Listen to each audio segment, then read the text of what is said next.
Oke, Assalamualaikum warahmatullahi wabarakatuh. Kita bertemu lagi di mata kuliah Teknik Analisis dan Simulasi Data.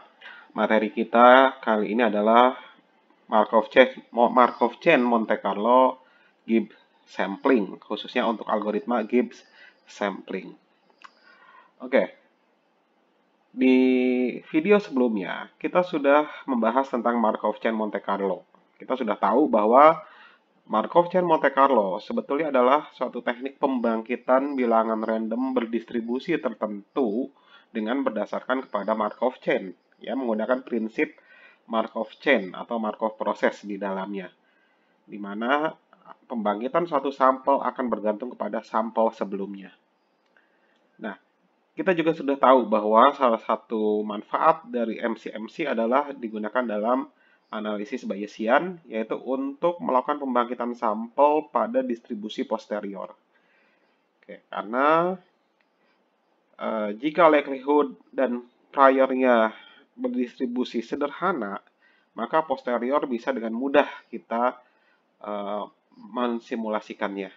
Tapi bagaimana kalau likelihoodnya distribusinya adalah distribusi yang sangat rumit?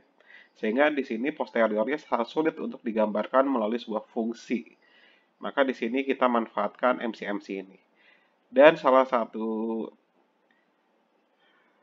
teknik MCMC yang akan kita bahas pada video ini adalah Gibbs Sampling. Namun sebelumnya,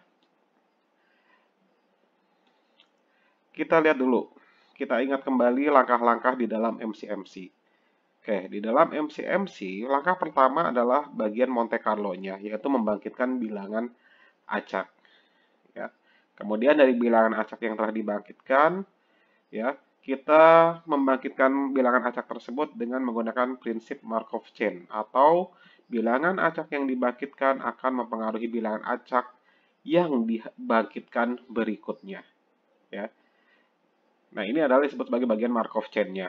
Kemudian, setelah itu, putuskan apakah bilangan acak yang dibangkitkan bergerak ke arah yang benar. Di sini adalah bagian algoritma acceptance rejektance. Oke.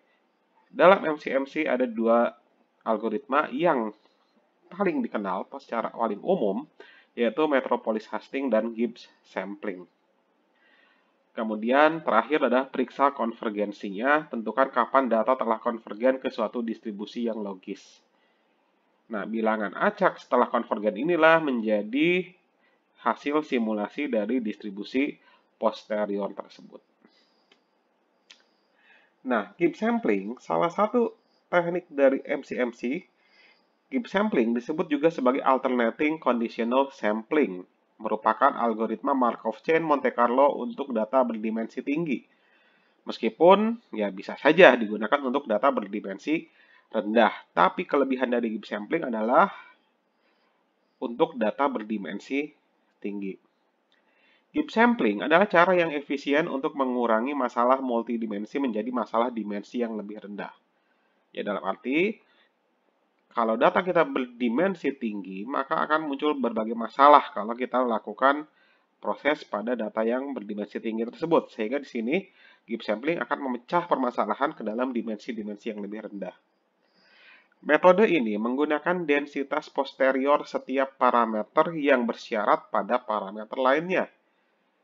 Oke, di sini jadi densitas posterior yang multidimensi, high dimensional tadi, ini akan dipecah ke dalam dimensi-dimensi yang lebih rendah berupa suatu distribusi bersyarat dari suatu parameter terhadap parameter lainnya. Sehingga kita harus dapat mengambil sampel dari semua distribusi bersyarat tersebut untuk semua parameter model. Seluruh vektor parameter itu akan dibagi menjadi subvektor yang lebih kecil. Ya. Satu iterasi dari hasil algoritma di setiap subvektor secara acak, ya, dihasilkan menggunakan densitas posterior subvektor bersyarat pada nilai saat ini subvektor lainnya. Dalam kasus di mana vektor parameter sangat besar dan dibagi lagi menjadi potongan-potongan yang sangat kecil, pengambilan sampel dapat memakan waktu yang sangat lama untuk bertemu. Nah, ini adalah kelemahan dari Gibbs Sampling. Ya. Karena setiap satu iterasi saja akan dipecah menjadi ke dalam sub-sub dimensi yang lebih rendah. Oke, untuk lebih jelasnya kita lihat ilustrasi sebagai berikut. Ya, kita lihat dulu ilustrasi pada metropolis Hastings pada data yang berdimensi 2 sebagai berikut. Katakanlah kita punya sebaran data ya bivariat ya, 2 dimensi. Katakanlah ada variabel X dan variabel Y ya. Dan misal kita ingin memprediksi membangkitkan sampel di mana misal si titik X ya. Titik X itu adalah berdistribusi bivariat normal dengan parameter mu dan sigma. Sehingga katakanlah si distribusi sebenarnya itu digambarkan oleh garis kontur berwarna merah ini ya. Elips berwarna merah ini adalah garis kontur dari suatu distribusi sebenarnya. Nah, misal kita ingin membangkitkan sampel, mensimulasikan sampel dari distribusi bivariat normal tersebut, maka pada metropolis Hastings, pembangkitan bilangan random inisial dilakukan sekaligus pada P dimensi. Jadi dalam arti kita membangkitkan suatu titik inisial sekaligus, karena ini bivariat berarti langsung berupa suatu titik koordinat 2 dimensi. Ada X, Y. Ya. Katakanlah titik inisial kita adalah X0, Y0. Misal posisinya ada di sini. Sehingga kemudian berikutnya kita akan mencari titik yang kedua. Ya. Ingat, karena kita pakai MCMC, berarti titik kedua, pembangkitan titik kedua akan dependen, akan bergantung kepada titik pertama. Ya. Nah, katakanlah titik kedua berikutnya di sini, ya. Di sini titik kedua. Ya. Oke, titik kedua, kemudian kita compare ya. Oh, ternyata dia accepted. Kemudian kita lanjut bangkitkan titik berikutnya. Katakanlah di sini, kadang kita compare, oh dia rejected. Karena dia rejected, kita kembali lagi ke titik ini. Dan seterusnya. Dalam arti setiap titik yang dibangkitkan ini, kita bangkitkan secara sekaligus 2 dimensi. Kita bangkitkan angka randomnya sekaligus 2 dimensi X, Y. Ya. Sehingga diperoleh hasil, katakanlah, contoh seperti ini. Ya. Nah, bagaimana kalau dengan Gibbs sampling? Nah, berbeda dengan metropolis Hastings, Gibbs sampling mengambil sampel dengan membangkitkan bilangan acak di setiap dimensi, di mana di dimensi berikutnya akan kondisional atau bersyarat terhadap dimensi sebelumnya. Oke, katakanlah sama kasusnya, bivariat normal, ya, bivariat normal. Ini adalah garis kontur dari distribusi sebenarnya. Kita ingin memsimulasikan dari distribusi bivariat normal tersebut.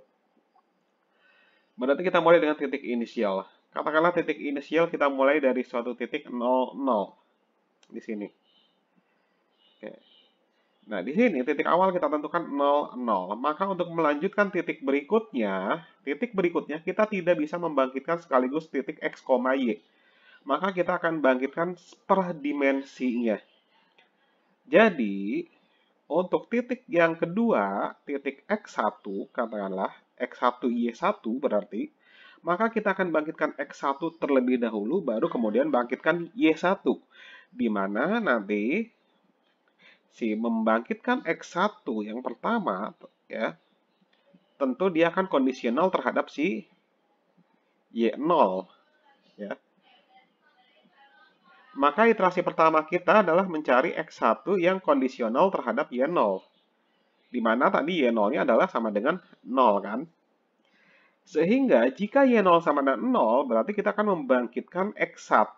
X1 itu kira-kira pada jika Y0 sama dengan 0, maka si X1 akan berpeluang berada pada rank 10 sampai 14. Sehingga di sini kemungkinan kita akan mengambil sampel ya untuk X1 adalah antara 10 sampai 14. Misal kita bangkitkan X1, terpilih X1 adalah 13, misal ya. Maka langkah berikutnya adalah kita cari si Y1. Ini masih dari titik yang kedua ya, titik X1. X1-nya sudah, yaitu X1-nya kita dapat 13, maka sekarang kita cari si titik Y1. Nah, Y1 berarti adalah given terhadap X1. Y1 akan kondisional terhadap si X1 yang barusan tadi kita bangkitkan. Nah, sekarang berapakah Y1?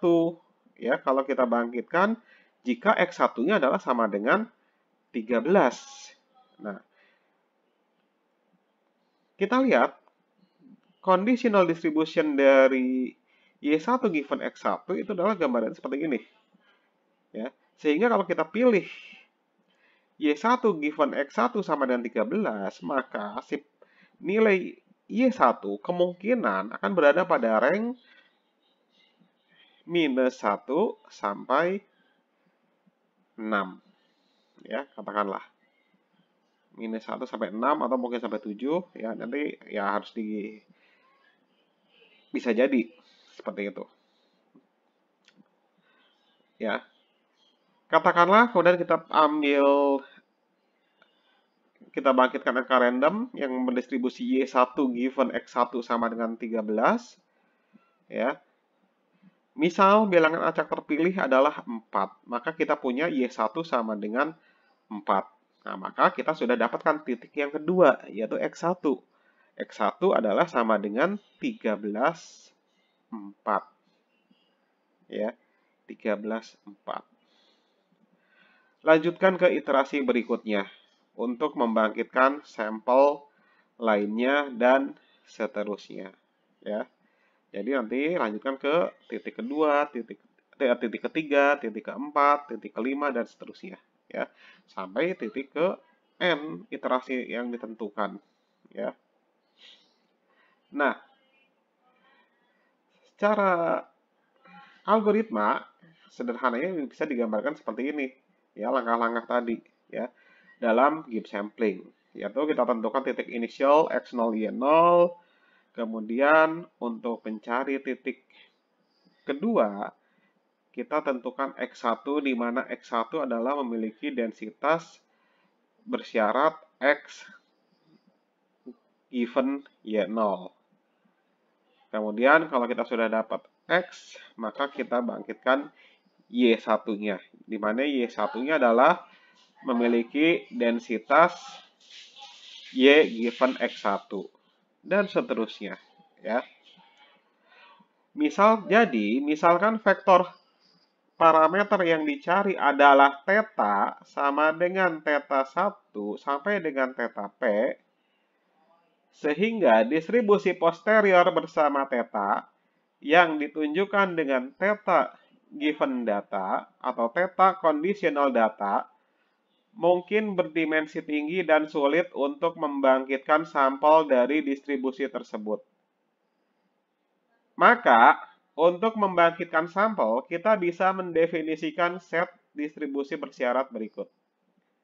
Yaitu theta 1 given theta 2 sampai dengan theta P dan data, theta 2 given theta 1, theta 3 sampai dengan theta P dan data, theta P given theta 1 sampai theta P min 1 dan data. Sehingga gagasan di balik give sampling adalah bahwa kita dapat mengatur algoritma simulasi Markov chain dari distribusi bersama atau joint distribution posterior dengan mensimulasikan secara bergantian parameter individu dari set distribusi kondisional P di atas. Oke, algoritmanya juga bisa diringkas dalam bentuk pseudocode sebagai berikut, ya. Tapi sebetulnya simpelnya adalah seperti sudah dijelaskan tadi, itu algoritmanya, ya. Oke, bagaimanakah sifat MCMC?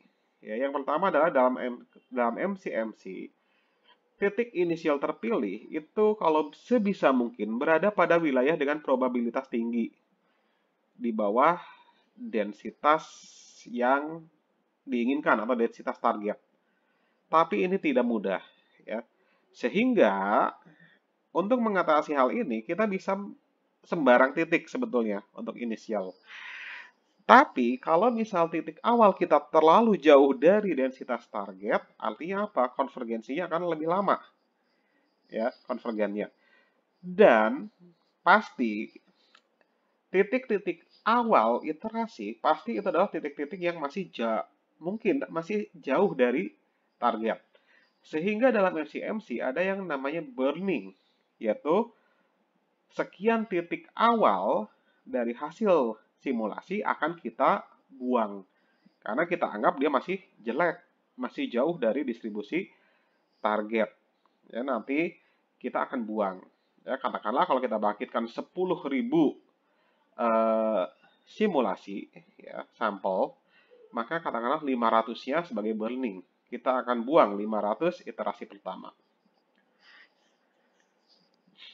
Nah, kemudian MCMC akan dijalankan sebanyak M iterasi, namun kemudian sebanyak B sampel pertama akan dibuang, disebut burn in. Nah, ini tadi sudah dijelaskan, ya. Kemudian, jika chain cukup panjang, maka berapapun B bukan masalah, ya.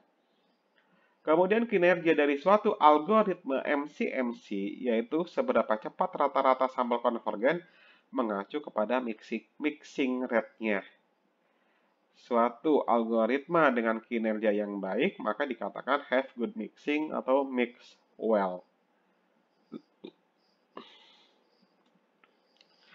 Nah, kita lihat contoh, ya, bagaimana kita membangkitkan suatu bilangan random berdistribusi eksponensial dengan menggunakan Gibbs sampling.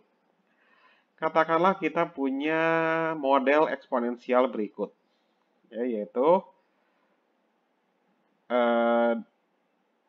fungsi densitas Px given AB, dalam arti di sini kita punya dua parameter, parameter A dan B, di mana fungsinya adalah sama dengan AB dikali eksponen minus ABX, ya, untuk X lebih dari 0. Misalkan model tersebut memiliki prior sebagai berikut, yaitu priornya adalah eksponen minus A min B, ya, untuk A dan B lebih besar dari 0. Maka, bagaimana kita membangkitkan sampel dari distribusi posterior dari model tersebut? Tentu, pertama, dalam Gibbs sampling, langkah pertama tentu kita harus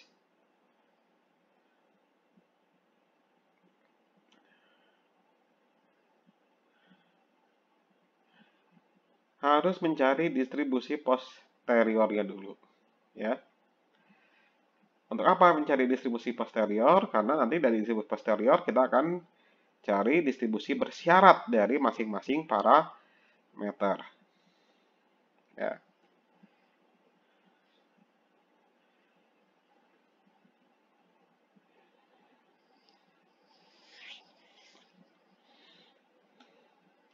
Nah, ini adalah posteriornya, ya.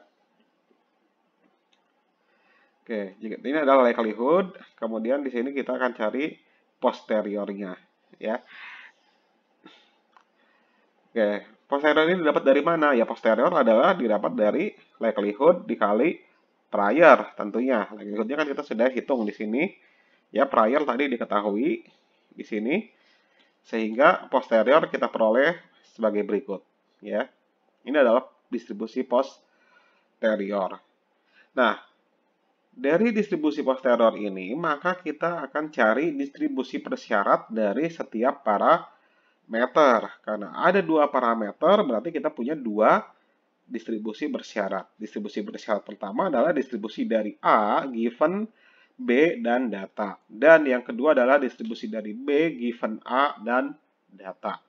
Dan keduanya adalah distribusi bersyarat keduanya adalah berdistribusi gamma. Ya, nanti ini dicari, silakan dicari untuk sendiri, ya. Bagaimana menurunkan dari distribusi bersama ini, dari posterior ini menjadi distribusi bersyarat seperti ini. Oke, diketahui distribusi gamma dengan parameter sebagai berikut, ya. Oke, kalau kita sudah dapatkan distribusi bersyarat dari setiap parameter, maka kita bisa jalankan algoritma Gibbs sampling-nya. Ya. Oke, di sini menggunakan R contohnya. Ya. Maka di sini menjalankan algoritma Gibbs sampling-nya di sini, maka di sini mudah. Ya. Maka tinggal di sini, ya, untuk I sama dengan untuk iterasi 1 ini sudah ditentukan. Iterasi 1 berarti adalah titik inisial, yaitu start A dan start B ini adalah titik inisial, ya, titik awal. Sehingga langkah berikutnya adalah untuk iterasi berikutnya adalah dari I sama dengan 2 sampai dengan jumlah iterasi yang kita tentukan sampai n sims, ya.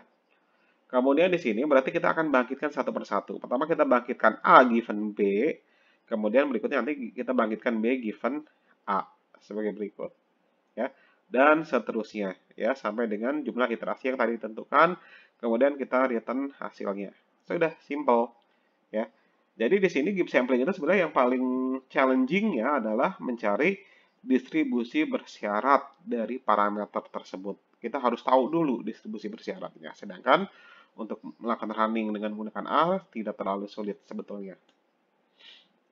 Oke, kemudian setelah iterasinya tadi sudah dijalankan sebanyak n sims, ya, di sini misal dikatakan n sims-nya adalah 10.000, ya, kemudian ditentukan burning-nya adalah 1.000, ya, maka di sini yang kita akan ambil itu adalah yang 9.000 berarti kan dari iterasi 1 sampai 1.000 kita akan buang, ya. Kemudian hasil dari simulasinya bisa kita lihat dalam plot seperti ini. Ini adalah hasil simulasi dari ternyata distribusi posterior A dia berdistribusi seperti ini. Dan posterior B juga berdistribusi seperti ini, ya. Oke, itu hasilnya. Kemudian untuk normal, ya, untuk normal intinya juga sama sebetulnya. Katakanlah kita punya Y berdistribusi normal dengan parameter mu, ya, dan parameter tau, ya, di mana tau itu sebetulnya adalah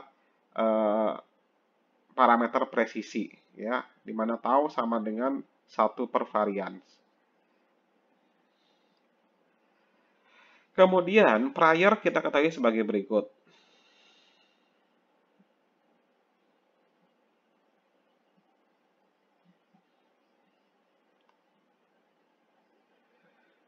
Priornya diketahui sebagai berikut, maka kita akan membangkitkan sampel dari distribusi posterior sebagai berikut.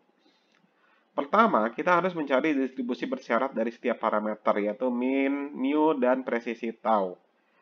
Diperoleh conditional posterior for min given the precision, yaitu untuk mu given tau, itu adalah berdistribusi normal juga dengan parameternya y bar, dan parameter variansnya adalah 1 per n tau, ya. Kemudian conditional posterior untuk precision, untuk tau given min, mu, ya, mu given tau itu adalah berdistribusi gamma. Oke, sehingga di sini pembangkitannya adalah ya sama seperti tadi. Kita tinggal bangkitkan untuk mu berdistribusi normal dan untuk I berdistribusi gamma. Kita bangkitkan dengan parameter ya tadi sesuai dengan fungsi distribusi bersyaratnya. Kemudian di sini burn in-nya adalah ya sebanyak T, katakan di sini T-nya adalah 1000, ya. Kemudian pembangkitan datanya adalah sebanyak 11.000, ya.